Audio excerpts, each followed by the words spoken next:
the standards you need to have to take your business to seven figures and beyond. Guys, if you've never met me before, my name's Jimmy. I built a couple of multi-seven-figure companies.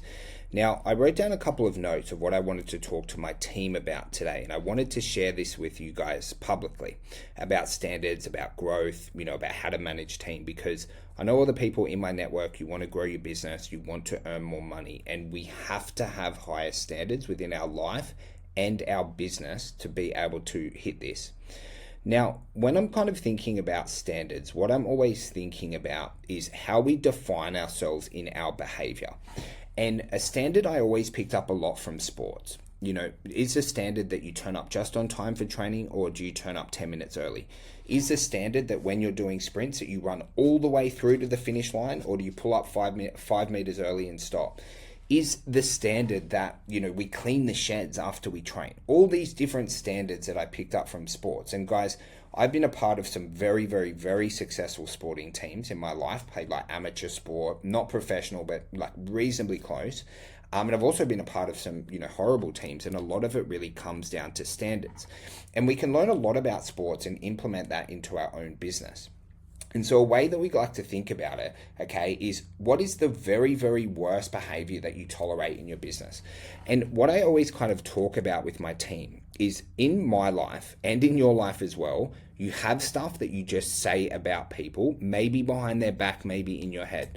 Say, for example, you might have a coach named John, for example, in your business, and he might always turn up late for meetings. Remember, I had that issue with a team member. It's like, fuck, man, John always turns up late. Right? And that is a standard that you are tolerating within your business. I'm going to teach you how to solve these in a little bit.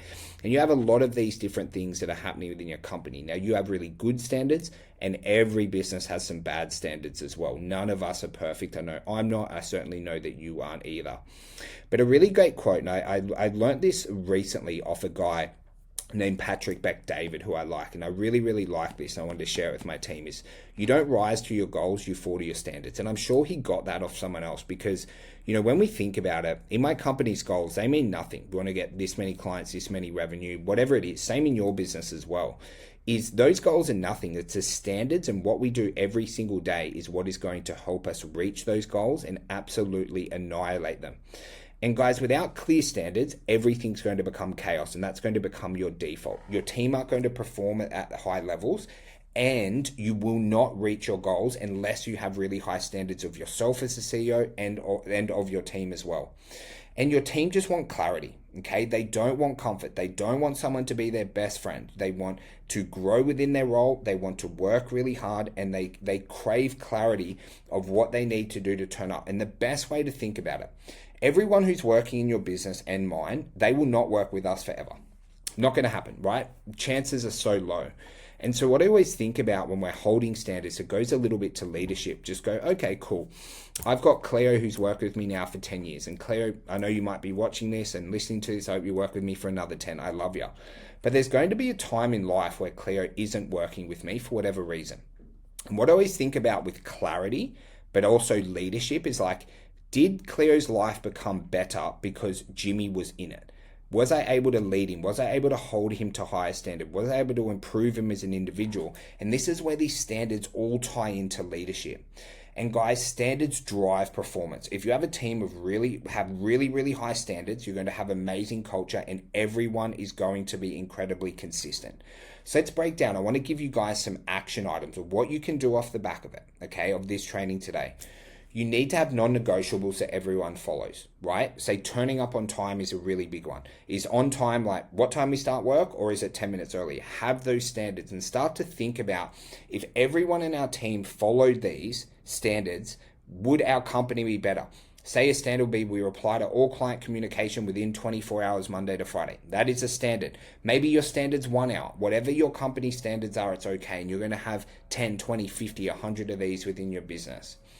But then with each one, you really want to define the most important metric, behavior, or processes that must happen daily. Okay, say one of our standards in our company at the moment is that we get 50 sales bookings every single week, no matter what happens. That is a standard that we hold ourselves to because of the direction we're going in our business right now. So then we have the behaviors in terms of the marketing plan, in terms of our sales coaching, in terms of our messenger team coaching. We have the metrics that we track, and then we also have the processes. What we do on YouTube, Instagram, TikTok, paid ads, what DMs we send, everything like that goes into it, and it must happen daily. And then you have to train your team on the standards. Don't just assume they get it. Okay, train and retrain and educate, because if you're anything like me, say if we're talking about like sales, okay, we're talking about sales. Now, I've got really good basic level of sales. I think being able to, my company's closed over $20 million in sales and counting. I'm reasonably solid. I still watch videos every single week on sales, and I still get a little bit better. I still learn something new.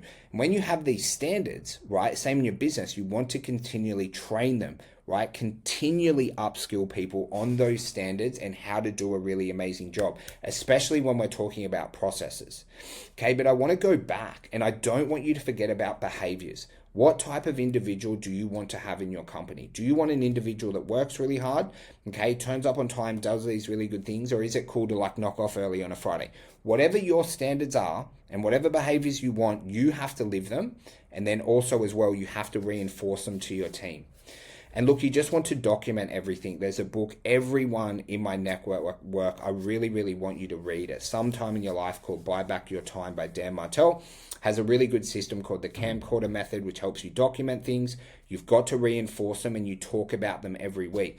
So when we're talking about, I post a lot for you guys on little things I do, like where I text message my staff saying they're doing a really good job, and you publicly celebrate them, because you've got to publicly celebrate and congratulate people, because there's times where you got to smack them down as well. Not literally physically smack them down, but like really bring them back down to level. And when you start to like really, really pump people up, what they're doing well, and you give them clear things of what they did well, it's like, hey, Cleo, you absolutely dominated, man, on the weekend, because we had an issue with this, and I know you don't work weekends, but you took that extra effort, you gave us 10 minutes, and it's caused that small issue not to become a big one. That is the fucking standard we set. And that's where you can start to reinforce it and talk about it. And when you're talking about things and you're congratulating people, you're doing them based on the standards that you want your company to hold. Now let's talk about enforcing standards, okay? You have to call it out, right? If you don't call out when people drop the ball, then you're just co-signing that it's okay, right? You have to be able to call it out. You have to be able to have that conversation with them. But more so as a leader, you have to set the standard and you have to hold the line.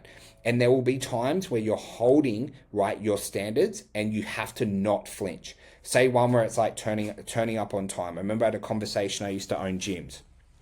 Right, our classes used to start in the morning at 5:15 a.m. We wanted our team there 15 minutes early to set up and things like that. I kept talking to this coach, go, hey, we got to be here at 5. Like, we actually paid them for 5, it wasn't free work and shit. And it's like, you've got to do this. He's like, it's early in the morning, I've got this, I've got footy, like all this bullshit, all this BS, right? And eventually the converse came, it goes, if you want to work in our company, bro, you turn up at 5. If you don't want to work in our company, turn up at 5:05 and we'll let you go. Do you understand?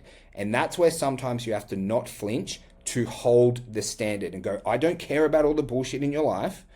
We turn up at 5 regardless, or don't turn up at work at all, right? And that is where you can hold the standards, okay? Also, guys, when you're thinking about it, right, when you're correcting someone, it's not confrontation. Like, you're not having a fight with them. Like, when I talk to you guys, like on here, I do a bit of show, a bit of pizzazz for you guys. I'm not actually speaking to my staff aggressively, right? Like a show, just like, you're not having a confrontation. It's leadership. It's like, dude, like, we need you to get up 5. Like, either we get you here at 5 and I can help you set alarms, reverse alarm, things like that. Do we need to change your shifts? Or if you want to just turn up at 5:10 every day, dude, just go get another job. It's all good. Right? It's very relaxed, and it says leading your team. Okay, and remember, praise them in public, guys. Your companies are growing off all the amazing staff members in your business. I know we've got nearly 30 staff in our team, and I love them all, right? Praise them in public in your team meetings, make them feel like rock stars, and then you pull them up in private. Sometimes you might talk about a broad overarching, standard that's slipping, okay, but then always just pull them up in private. Go, boys, we need to do this, or girls, we need to do this. And just remember, guys, in a team, especially in a sporting team, right? Especially in a business, you want to think of your business like a sporting team. I talked a lot about my clients about this, of when the Golden State Warriors got Kevin Durant from OKC. They made a super team. They made an absolute super team. They got rid of their small forward, got in KD, they're dominating. But one of the things you ought to know about these standards, about the team you're building, is you want to build a team of absolute fucking all-stars in your business. One weak link drags down your whole team. Whole team in business, whole team in sports. You might have the best team in the world, right? If you have one player on a sporting team who is severely letting down that team and not holding the standards, their ability to be as successful as what they could be dramatically drops. Same in your business. If you've got 10 rock stars, right, and one person massively letting down the team, it brings down the whole culture, brings down the whole vibes of the business, right? It is really, really, really affecting you. Okay, so don't let that one link bring down your team. You have to enforce your standards, and you have to be able to have conversations with them. And if you do that, guys, with your team, and if you hold high standards to yourself, it is one of the key parts in being able to hit 7 figures.